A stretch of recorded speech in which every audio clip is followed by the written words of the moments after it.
falls, covers all, let's go outside. Hi, it's me again. Just I want to talk to you a little bit about open houses, this time on the buyer's perspective. So when you go to look at open houses, usually you find it, find that there is an open house either by signs or by the newspaper or any type of advertisement, websites and so forth.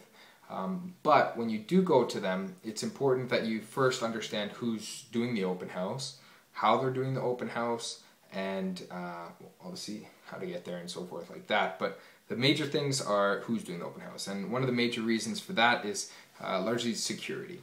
Now, I know I've said this before, not to try to put too much of a bias on the fact that, brand name brokerages and stuff like that, but when it does come down to it, you know what is being offered when you go to those, when you go to brokerages, open houses. When you go to for sale by owners and you go to open houses done by the public, you can never quite be sure as to what's going on.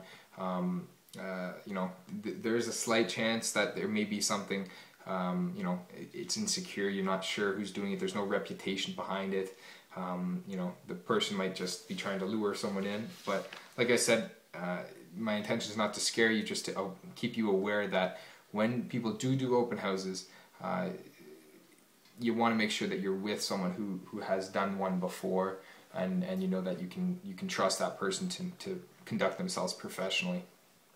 Anyways, when you go to open houses, there's a few things you should know. First, if it is done by a real estate agent, is the real estate agent the listing broker or listing agent, or is he another agent affiliated with that brokerage holding the open house?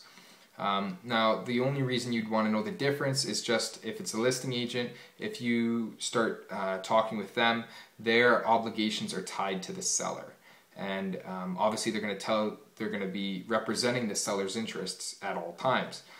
If you go into an open house where the agent is not the listing agent, that listing agent has the possibility of representing you and doesn't have ties directly to the sellers. However, he does have an obligation to obviously conduct himself professionally and protect the seller's interests when it comes to that property for that open house, simply because he's part of that brokerage. So if you go and essentially start using that real estate agent in the future for even that purchase of that house, there's still a multiple representation issue there because both agents are part of the same brokerage. However, at least when it's not the listing agent who is essentially going to help you buy that place, you have a much better interest of avoiding that large conflict of interest between the two, because having a listing agent represent both the buyer and the seller at the same time is very difficult, and I would highly discourage that from being the case, which is why a lot of agents tend to do the open houses for listing agents. Let me just give you an example as well. I wanted to show you what you'll see at an open house. So aside from the listing agent and the buyer agent side, which I'll explain in another video, I wanted to get across to what you'll see at open houses. Obviously, if you walk in, usually there's an agent. If they're really cool and professional, they'll usually have a name tag with their brokerage and their name on it. Yeah, so I just wanted to tote that.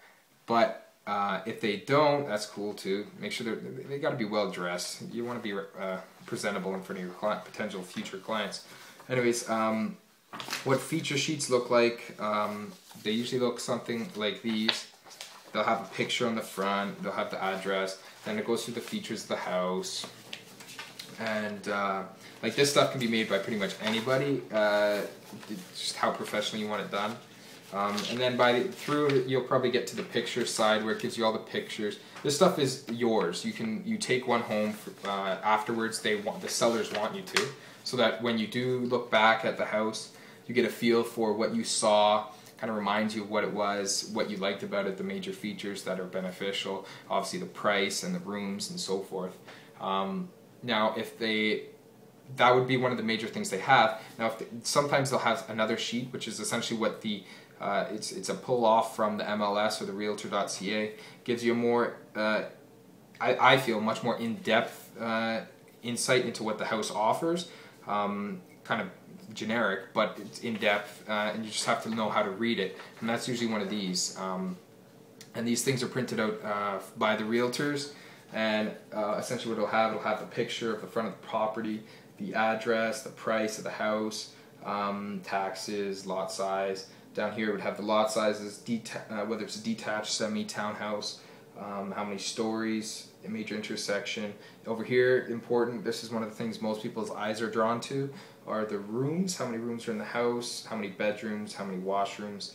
And whenever you see a number plus another number, the first number, so if it beside bedrooms it says 4 plus 1, that plus 1 implies that there is another bedroom in the basement. The plus is always sub-level, subfloor, so below grade. The next thing is here, this is where I'll have the open house information, this MLS number and so forth.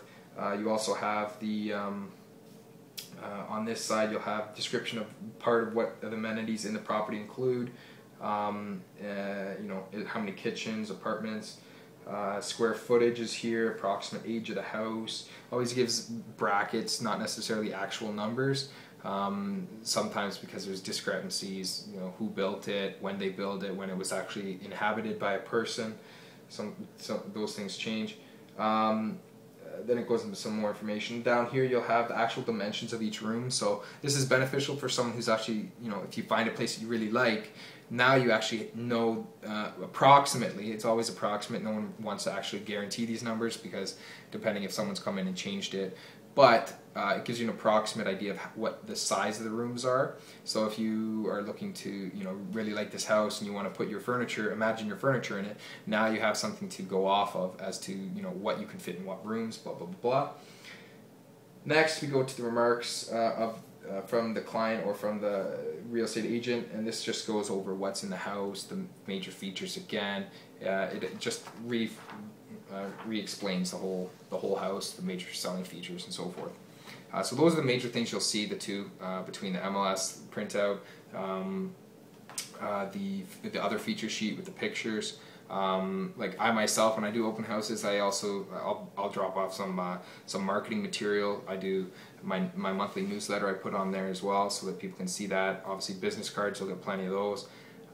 But when you do an open house, you know, don't be afraid to ask questions. The real estate agent can't force you to do anything you don't want to do. He's just there to help you, to answer questions. And if you need additional help, he's more than happy to provide it. Like I do open houses all the time, and sometimes people are like iffy to ask me questions, and I literally, you just be upfront with them, ask them whatever you want. That's what they're there for. They're not there to scare anybody. Anyways, if you have any other questions, please feel free to comment on this page or on this YouTube channel. Otherwise, look forward to seeing you again. And again, it's Bradley Harman, www.bradleyharman.com, on YouTube, Facebook, LinkedIn, and Twitter. Okay, guys, have a fantastic day.